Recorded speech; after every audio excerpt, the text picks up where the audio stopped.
From A Tale of Two Women. Close beside our shuttle was another, like no craft I had ever seen, sleek and arrow-shaped and gleaming black, with a blazing crescent moon symbol on the flank. Just emerged from it were 7 or 8 figures, erect but furred and with clearly feline ancestry, wearing only small aprons hanging from their belts in front, and carrying hand weapons of the same polished black alloy as the ship. Yol. Ilforis! I turned sharply. They had already seen me. It was too late to hide, but at least we could protect our discoveries. There's a Yolet task force outside. Shut off the shaft.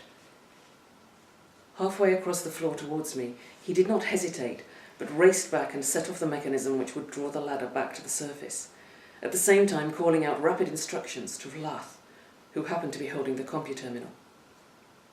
The Krish began ordering the reverse sequence for the lift head with feverish speed. In a flurry, the Yol arrived. The leader, whose fur was a light rose grey, rapped out a command in the guttural tongue Ilforis had taught me, and then, in thickly accented standard, he cried, "Halt! Do not close that! Stand back!" Vlath paid no attention and completed its task in a few lightning moves. The stone grated shut. There was a blaze of blue-white light, and the Krish charred into something unrecognisably horrible. Ilforis had drawn the blaster, which, because it was a tool as well as a weapon, he'd been carrying. I was near enough to hurl myself at him and bring him to the ground, just as a second whiplash of fire crackled from a Yolet weapon.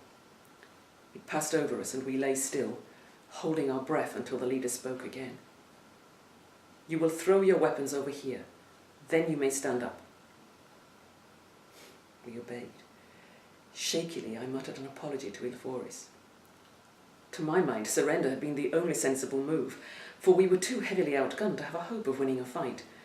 But Ilforis was an officer.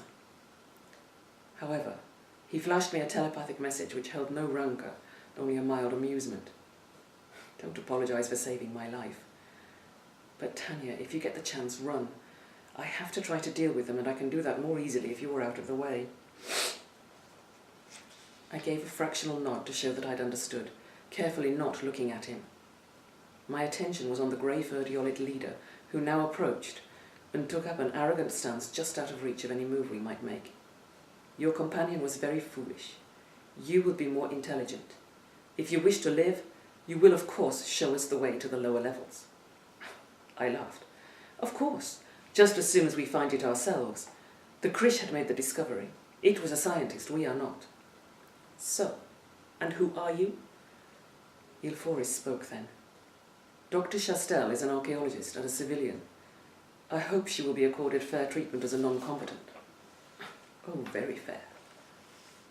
The Yol gave a curious spitting sound that was possibly laughter, and brought one hand up from its belt in a blurringly fast motion. The hand was gripping something I later learned was a kind of flail with 3 leaded chains swinging from a hand grip. It was a badge of office among the Yol, occasionally used to chastise a subordinate, but primarily a symbol of authority.